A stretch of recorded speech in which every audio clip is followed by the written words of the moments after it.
Hey guys, welcome back to Crafty Wives channel. It is December and we're cold at home, so I'm going to share my albondiga soup recipe to keep you guys nice and warm at home. So we're starting off with 2 pounds of ground beef. We're going to pound it so we can break apart the ground beef and we can get ready to form our meatballs. So now I'm going to start seasoning. I'm adding in 1 teaspoon of salt, 1 teaspoon of ground cumin. But if you want to do this the authentic Mexican way, go ahead and grab that molcajete out and get some garlic and some cumin seeds. Go ahead and ground that up with a little bit of water and it'll become a paste, and add that into your ground beef to make your meatballs, and it'll taste so good. But don't underestimate this recipe. It is delicious. So I'm adding in 2 teaspoons of chicken flavor bouillon.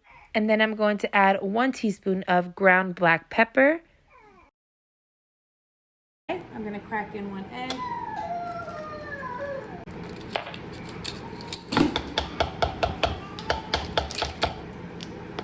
Mix that in. I'm going to add in 2 teaspoons of flour, and this is the flour I'm using. It doesn't matter what kind of flour you use. Just add in 2 teaspoons of flour. All right, now what I'm gonna do is mix it in with my hands. The flour is used to bind all the ground beef together, all the ingredients together. So once you've mixed in your ground beef, now we're going to add in the rice. Let me clean my hands. Okay, so I have some jasmine rice here, but you can use Mexican rice, white rice, wheat rice, whatever you prefer. I have jasmine rice at the moment. I'm going to use about a cup of rice. So about a cup of rice. So like I said, you can put in onion, tomatoes, all into here, into your meatball. But I'm making a plain meatball and then putting all the veggies on the side.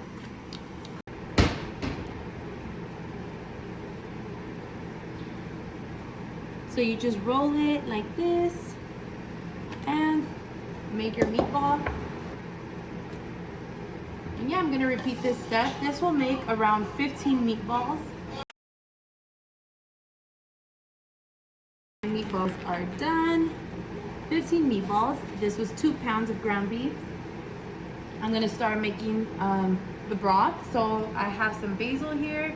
I'm gonna break off some basil. I'm gonna put it in my broth for the caldo de albondigas. My pot of water boiling.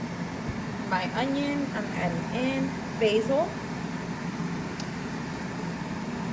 3 cloves of garlic with the skin on. Oops. 2 tablespoons of salt. 2 tablespoons of chicken flavor bouillon. I'm gonna put in the meatballs,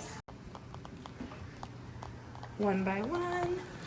And only add your meatballs in once your water is boiling. Drop them in slowly. Okay, so I've got 2 huge potatoes here.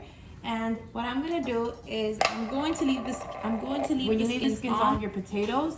They don't break apart when you're cooking them. So it's better to leave the skins on when you are making a broth. Sometimes I take them off, sometimes I don't, but in this recipe, I'm gonna leave the skins on so my potatoes won't break apart. And this is just how I cut them, just like that. So I'm gonna wash these potatoes off. Okay, and now I'm going to peel the skins of the carrots. In my preference, I like to take the skins off the carrots. I like a bright orange color on my carrots. Add in my potatoes. It's been 5 minutes of my albondigas in the pot. And I forgot to mention that my stove is at number 4 on my stove. Okay, so I've got my zucchini here. I'm gonna cut off the ends and then slice them through the middle, just like that. And then like this.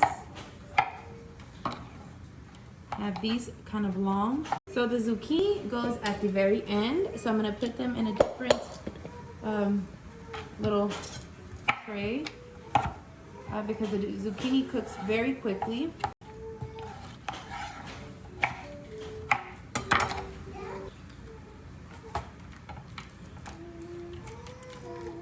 So my celery will go in when my carrots go in.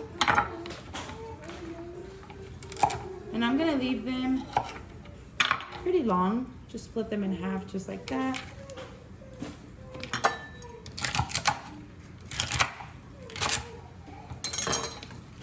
So I'm gonna put them in when my carrots go in. So I'm gonna put them in the same bowl so I could just paste them in at the same time. I have a bag of spinach. I'm gonna add that in at the very end once the stove is off because it'll cook very quickly. I'm going to make broth now for the caldo. So I'm gonna add in 5 tomatoes in. I'm going to add in half an onion. I'm gonna chop it up actually. I'm going to add in 3 garlic cloves.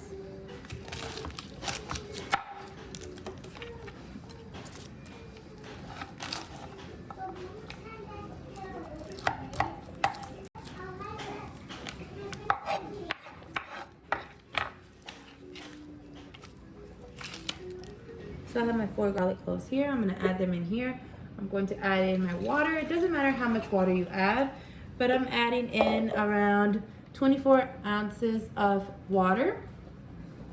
Then I'm gonna add in some ground cumin. And I'm not measuring that, but that was probably about a tablespoon of cumin. Chicken feather bouillon in the Maggi brand. And I'm gonna blend this up.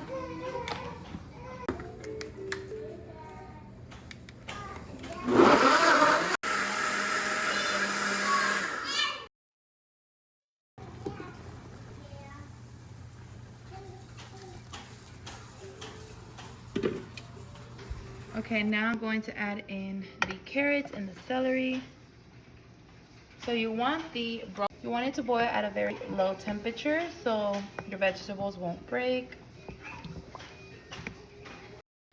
After another 15 minutes of our potatoes, carrots, and celery cooking, I'm going to add in the zucchini.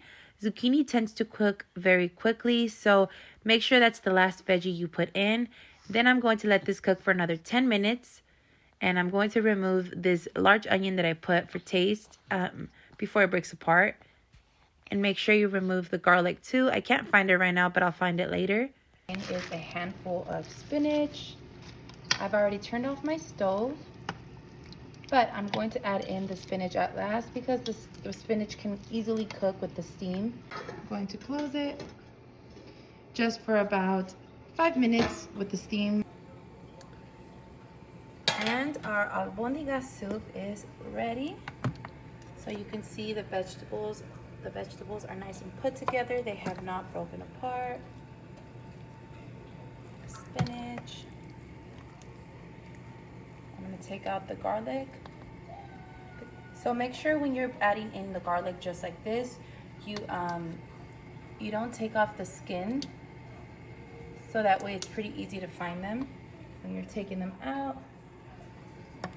But yeah, that is my albondiga recipe. You can pair this with a nice chunky salsa on the side or a fideo soup, whatever you prefer. This is perfect. It is cold outside. If you made it this far in the video, I hope that your albondiga soup comes out just as delicious as mine did. My kids love it and it's perfect for this cold season. Subscribe to be notified every time I upload a new video. Bye guys.